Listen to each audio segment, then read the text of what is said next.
আইছে নতুন যুগ, রাজাকারদের মুখের হাসি, মুক্তিযোদ্ধার চোখের পানি। এই বিষয়ে কথা বলবো। কারেন্ট নাই, অন্ধকারই কথা বলতেছি, জানি না ভালোভাবে দেখা যাইতেছে কিনা। তবে এটুকু শিওর যে কথাগুলো বোধহয় শোনা যাইতেছে, কারণ কথা শোনা গেলেই হবে, দেখার ওই রকম স্পষ্টভাবে দরকার নাই। আইছে নতুন যুগ। নতুন যুগ বলতে বর্তমান সময়টা হচ্ছে কলিযুগ চলতেছে, আমরা সবাই জানি। কিন্তু কলিযুগটা হলো শেষের যুগ, মানে শেষের অধ্যায়ে চলে আসছে। এখন সত্য যুগের আবির্ভাব হবে, সত্য যুগে আমরা পদার্পণ করব। এই তো আর মাত্র কিছুদিন। এই যুগের বিষয়টা নিয়ে আলোচনা আর একটা ভিডিওতে করা যাবে, কারণ অনেক সময়ের ব্যাপার। কলিযুগ, সত্য যুগ, আরও যত যুগ আছে সব যুগ নিয়ে একদিন আলোচনা করা যাবে। এখন কলিযুগটা কি? কলিযুগটা হলো, আমাদের মহানবী সাল্লাল্লাহু আলাইহি ওয়াসাল্লাম বলে গেছেন, কলিযুগ হলো মিথ্যার যুগ, গুজবের যুগ। এবং এই যুগের বিষয়টা তিনিও ভালোভাবে বলেন নাই। বলছেন যে কলিযুগের বিষয় আমি বলতে চাই না বা বলবো না, এরকম কিছু একটা বলছেন। কিন্তু এই যুগে মিথ্যার জয় হবে, মিথ্যার জয় হবে, সত্য পরাজিত হবে। কিন্তু যখন সত্য যুগের আবির্ভাব ঘটবে, ঠিক তার আগ মুহূর্তে সত্য প্রতিষ্ঠিত হবে। এখন মিথ্যা, যেমন ধরেন বাংলাদেশের প্রেক্ষাপটে এই যুগটা কিন্তু আমাদের মানব সমাজে ব্যাপকভাবে প্রভাব বিস্তার করে এবং এটার গতিধারা অনেকাংশে পরিবর্তন করে দেয়। মানে এক এক যুগে এক এক দিকে আমাদের গতিধারা ধাপিত হতে থাকে, চলতে থাকে। এই কলিযুগে দেখেন বর্তমান সময়ে বাংলাদেশে নতুন জেনারেশন, তাদের মধ্যে বিভ্রান্তিকর তথ্য, মিথ্যা তথ্য, সত্যকে মিথ্যা হিসাবে প্রচার করা হয়েছে, কিন্তু সেটাই গ্রহণ করছে। মানে মিথ্যাকে সত্য হিসাবে নেওয়াটা হচ্ছে কলিযুগের অন্যতম একটা বৈশিষ্ট্য, যে মানুষ মিথ্যাকে সত্য হিসাবে গ্রহণ করবে আর সত্যকে মনে করবে না এটা মিথ্যা। কিন্তু ওই যে সত্য তো সত্যই, সেটা আপনা আপনিই কালের পরিবর্তনে, যুগের পরিবর্তনে, সময়ের চাহিদায় আপনা আপনি চলে আসবে। এখন মিথ্যাটা কি? মিথ্যা হলো যে আমাদের মহান মুক্তিযুদ্ধ 1971 সালে আমরা মুক্তিযুদ্ধ করছি, লড়াই সংগ্রাম, দীর্ঘ লড়াই সংগ্রামের মধ্য দিয়ে পরিশেষে মুক্তিযুদ্ধ, তারপরে স্বাধীনতা, তারপরে সংবিধান, আমরা স্বাধীনভাবে জীবনযাপন করা শুরু করছি। কিন্তু সেই সত্য জিনিসটা, সেই মুক্তিযুদ্ধ আমাদের হয়েছিল হচ্ছে স্বাধীনতার জন্য। আমরা পরাধীন ছিলাম, আমরা কোণঠাসা ছিলাম, আমাদের উপর নির্যাতন, আমাদের নিপীড়ন করা হয়েছে। এই বিষয়গুলোকে মিথ্যা হিসাবে ছড়ানো হয়েছে। আর বর্তমান সময়ে যারা নতুন জেনারেশন, তারা এটাকে সত্য হিসাবে ধরে নিছে। বিশেষ করে এটা কিভাবে করছে, তারা ভারত বিরোধিতাকে তারা সামনে নিয়ে এসছে। ভারত বিরোধিতা কিভাবে? আমাদের পার্শ্ববর্তী দেশ ভারত, এখন তারা প্রচার করছে যে এই মুক্তিযুদ্ধটা ছিল হচ্ছে ভারতের ষড়যন্ত্র। কারণ এইভাবে প্রচার করা হয়েছে যে 71-এর আগে যখন এটা পূর্ব পাকিস্তান ছিল, তখনই নাকি বাংলাদেশের, মানে পূর্ব পাকিস্তানের মানুষ ভালো ছিল, এরকমভাবে প্রচার হয়েছে। ভালো ছিল, কিন্তু ভারত তাদের কর্তৃত্ববাদ, যখন পাকিস্তানের আমলে এটা পূর্ব পাকিস্তান ছিল, তখন ভারত তাদের কর্তৃত্ববাদ দেখাইতে পারে না, দাদাগিরি দেখাইতে পারে না, যার কারণে তারা একটা ষড়যন্ত্র করছে, কইরা যুদ্ধ সংগঠিত কইরা তারা সহযোগিতার মাধ্যমে স্বাধীনতার নামে আলাদা ভাগ করে দিছে দেশটাকে। এইভাবে প্রচার হয়েছে এবং সেটাই সত্য হিসাবে নিছে। কিন্তু এই বিষয়টা মিথ্যা, মিথ্যা হিসাবে প্রমাণিত হবে সেটার সময় চলে এসছে। সেটার সময় চলে আসছে, কারণ হচ্ছে যে এই ষড়যন্ত্রটা হইতেছে যুদ্ধের পর থেকেই। যুদ্ধের পর থেকে এই ষড়যন্ত্রটা হইতেছে যে এটা ভারতের একটা ষড়যন্ত্র, বাংলাদেশের সাধারণ মানুষ যুদ্ধ চায় নাই। কিন্তু যারা এটাকে সত্য হিসাবে বিবেচনায় নিছেন বা সত্য হিসাবে ধরে নিছেন, তারা এইটা স্পষ্টভাবে বোঝারও চেষ্টা করেন না যে যদি 71-এর এই যে মহান মুক্তিযুদ্ধ, এটা যদি ষড়যন্ত্র হয়, দেশ ভাগের একটা ষড়যন্ত্র হয়, বঙ্গবন্ধুর যদি ষড়যন্ত্র হয় এবং তার সাথে যদি ভারত সহযোগিতা করে, ঠিক আছে, আপনারা এটা সত্য হিসাবে ধরে নেন। কিন্তু 71-এর আগের ঘটনাগুলো তো জানতে হবে যে 71-এর আগে কীভাবে ছিলাম। 71-এর আগে তো এটা পূর্ব পাকিস্তানে ছিল, তারা এটা বোঝার চেষ্টা করে না যে আমাদের ভাষা পর্যন্ত কেড়ে নিছিল। 52 সালের ভাষা আন্দোলন করা হয়েছে কী জন্য? তারা বলল যে কোনো কথা হবে না, কোনো ছলচাতুরি কিচ্ছু মানা হবে না, পূর্ব পাকিস্তানের ভাষা হবে উর্দু, তা আবার মাতৃভাষা। অথচ আমার মায়ের ভাষা ছিল বাংলা। এখন আমার মায়ের ভাষা বাংলা, আমি জন্মগ্রহণ করছি মাতৃকুলে থেকে, আমি বাংলা ভাষা শিখছি। এসে বলতেছে যে না, বাংলা ভাষায় কথা বলা যাবে না, আমাদের মাতৃভাষা হবে, একমাত্র ভাষা হবে উর্দু ভাষা। সেটার জন্য ঢাকা বিশ্ববিদ্যালয়ের ছাত্ররা আন্দোলন করলেন, তাদের উপর গুলি চালানো হলো, তারা নিহত হলেন। পরিশেষে পাকিস্তানিরা বাধ্য হলেন যে আচ্ছা ঠিক আছে, তোমাদের বাংলা ভাষাই মাতৃভাষা থাক, কারণ তারা পারলো না, ব্যর্থ হলো। আমাদের শিক্ষার জন্য আন্দোলন করা লাগছে। তারপরে নির্বাচন হলো, নির্বাচনে আমরা বাঙালিরা, পূর্ব পাকিস্তানের মানুষেরা ভোট দিলাম আমাদের পছন্দের প্রতিনিধিকে। কিন্তু সেই প্রতিনিধিটাও ভোট কি, যদি ভোট গণনা করা হয়, এখন বলা হইতেছে যে আপনার পিআর পদ্ধতিতে নির্বাচন, যদি আপনি সেভাবে ভোট গণনা করেন পুরো পাকিস্তানের, অর্থাৎ পূর্ব পাকিস্তান পশ্চিম পাকিস্তান, এই পুরো দুইটা অংশের ভোট গণনা করলে সংখ্যাগরিষ্ঠ হবে পূর্ব পাকিস্তান, এবং সেই হিসাবে বঙ্গবন্ধু শেখ মুজিবুর রহমান হবেন সমগ্র পাকিস্তানের প্রধানমন্ত্রী। তারপরেও কিন্তু সমগ্র পাকিস্তানের প্রধানমন্ত্রী তো তিনি চান নাই, তিনি চাইছেন যে আমাদের এই অঞ্চল, আমাদের পূর্ব পাকিস্তানের ক্ষমতা জনগণের প্রতিনিধির কাছে হস্তান্তর করা হোক, কিন্তু তারা তাও করে নাই। পরিশেষে তার আগে একটা গণঅভ্যুত্থান হয়েছে, পরিশেষে যুদ্ধের রূপ নিল। যুদ্ধের রূপ নেওয়ার পরে আমরা ছিলাম নিরস্ত্র।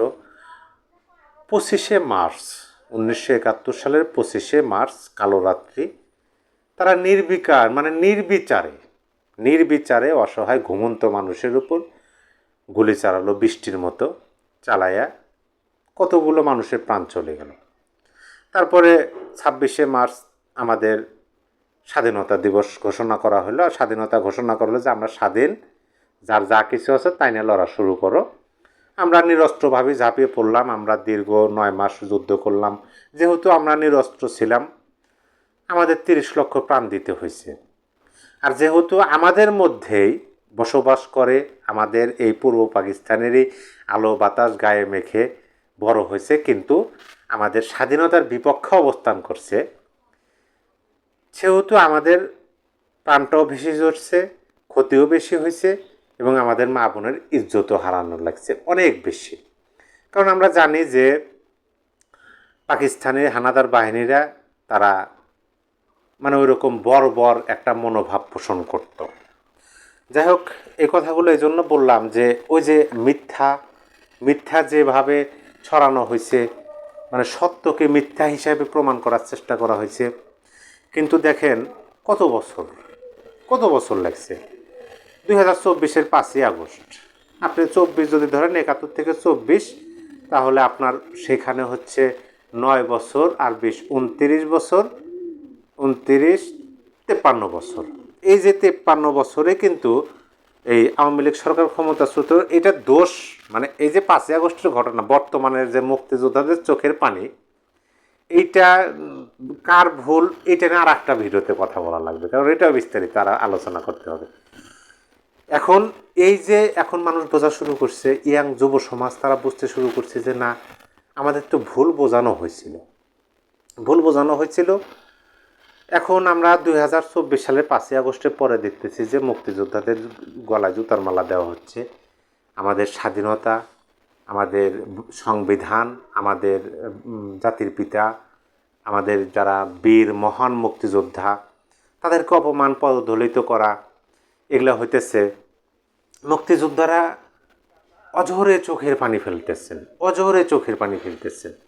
প্রথম অবস্থায় যখন মুক্তিযোদ্ধাদের অপমান করা হলো, লাঞ্ছিত করা হলো, জুতা নিক্ষেপ করলো, জুতার মালা গলায় পরায় তাদেরকে ঘোরানো হলো, তারপরে কিন্তু আমি কোনো মুক্তিযোদ্ধার চোখের কোনায় পানি দেখি নাই।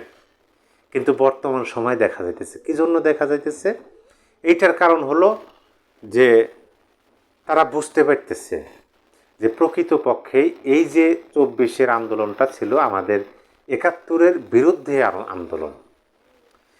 এই আন্দোলনে সফল হয়েছে 71-এর পরাজিত শক্তিরা, এবং এই আন্দোলনে ব্যর্থ হয়েছে 71-এর যারা জয়লাভ করছিলেন সেই শক্তি, তারা ব্যর্থ হয়েছেন। মানে স্বাধীনতার পক্ষ ব্যর্থ হয়েছেন, স্বাধীনতার বিপক্ষ জয় পাইছেন। যার কারণে যারা স্বাধীনতার বিপক্ষে রাজাকার, তাদের মুখে হাসি আমরা দেখতেছি, মুক্তিযোদ্ধাদের চোখের পানি আমরা দেখতেছি। এখন এইটা মুক্তিযোদ্ধাদের চোখের পানি কি বৃথা যাবে? না, বৃথা যাবে না, নিশ্চিন্তে থাকুন। এই কারণে বৃথা যাবে না যে এই যে ভূখণ্ডটা, এই ভূখণ্ডটা হচ্ছে বাংলা ভাষাভাষী মানুষের। আর বাংলা ভাষায় যারা কথা বলেন তাদের হলো কি, যে তারা যদি কোনো বিষয় জেদ ধরে, যদি জেদ ধরে যে আমরা এইভাবে আর থাকবো না, আমরা স্বাধীনভাবে চলবো, যেমন ৭১-এ জিদ ধরছিল একজন ব্যক্তি, তিনি বললেন যে ঘরে ঘরে দুর্গ গড়ে তোলো। তারা ঘরে ঘরে দুর্গ গড়ে তুলল।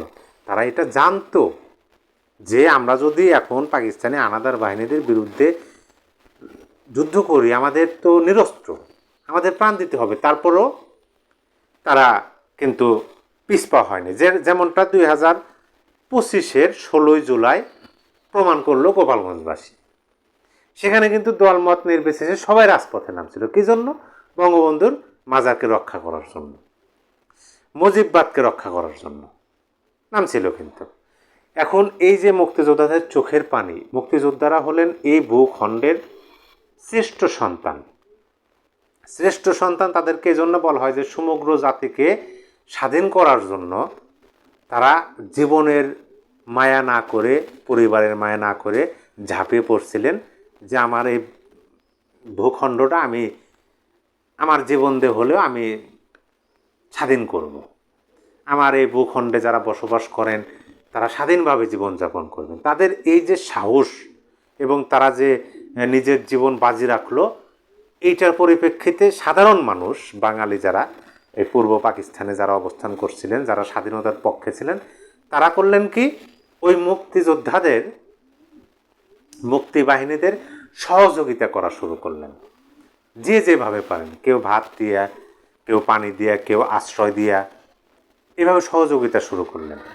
যার পরিপ্রেক্ষিতে সব সহযোগিতা একত্রিত হয়ে, সবার সম্মিলিত শক্তি একত্রিত হয়ে আমাদের কাছে পরাজিত হতে বাধ্য হলো পাকিস্তানের সশস্ত্র বাহিনী।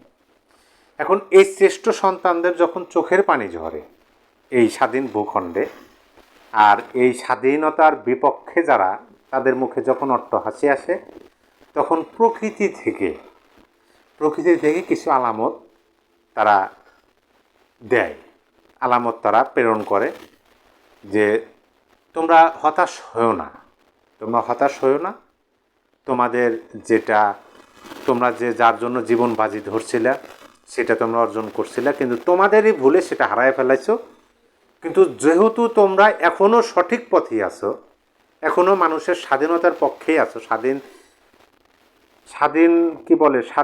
স্বাধীন চেতা জীবনযাপনের পক্ষেই আছো, সেহেতু তোমাদের বিজয় আসবে, কিন্তু তোমরা ধৈর্য ধারণ করো। কারণ এইটা তো প্রকৃতিগতভাবেই যারা মিথ্যাকে সত্য হিসেবে অলরেডি ধরে নিচ্ছেন যে এটা মিথ্যা, এই মুক্তিযুদ্ধ স্বাধীনতার জন্য হয় না, এটা ষড়যন্ত্র, এইটা তো ওই লোকদেরকে বুঝতে হবে। এই যে বোঝা শুরু করছে, সময় যত যাবে দেখবেন যে যাদের মুখে বর্তমানে হাসি, সেই হাসিটা মলিন হয়ে যাবে, থাকবে না। আর যাদের চোখের কোণায় পানি, যারা অঝরে কাঁদে, তাদের সুদিন আসবে। এবং এটা প্রতিষ্ঠিত হবে যে এই দেশ স্বাধীন দেশ, এই দেশের মানুষ স্বাধীনতার জন্য যুদ্ধ করছে এবং এই দেশের মানুষ স্বাধীনভাবে জীবনযাপন করবে। পরাশক্তি, স্বাধীনতা বিরোধীরা, তাদের স্থান এ দেশে হবে না। যদি তারা ভুলটা বুঝে সংশোধন করে থাকতে চায় তাহলে থাকতে পারবে, তাছাড়া প্রকৃতিগতভাবেই এটা দেখবেন যে মানে সত্য নিজেই নিজেকে প্রমাণ করবে যে আমি সত্য, এটা সত্য, তোমাদেরকে ভুল বোঝানো হয়েছে। এবং যারা এই যে মিথ্যা প্রপাগান্ডা ছড়াইছে, যারা বলছে যে এটা ষড়যন্ত্র, তাদের মধ্যেও অনেকেই বুঝতে শুরু করবে, তারাও বলতে শুরু করবে যে না, এই স্বাধীনতা, এটা সত্য, স্বাধীনতার জন্যই যুদ্ধটা হয়েছিল, এটা তারাও প্রচার করা শুরু করবে। ধীরে ধীরে সত্য আপনা আপনি জাগ্রত হবে এবং নিজেকেই নিজে প্রমাণ করবে যে সত্য সত্যই, মিথ্যা মিথ্যা। আমি যে টাইটেলটা দিছি বা যে বিষয়ে আলোচনা করলাম, সংক্ষেপে আরও অনেক কথা বলার ছিল, কিন্তু সময় নাই। আর হচ্ছে কারেন্ট নাই, আগে উপরে ফ্যান ঘুরতেছে না, সামনে বাল্ব চলতেছে না, অন্ধকার, শরীর ঘামতেছে। প্রায় 15 মিনিটের মতো কথা বললাম যে নতুন যুগ আইছে, রাজাকারের মুখে হাসি, মুক্তিযোদ্ধাদের চোখের পানি। এখন এই নতুন যুগ, রাজাকারদের মুখের হাসি মলিন হবে, মুক্তিযোদ্ধাদের মুখের হাসি ফুটবে, রাজাকারদের চোখের পানি আসবে। কথাটা মিলাবেন টুডে অথবা টুমোরো। সব ভালো থাকবে।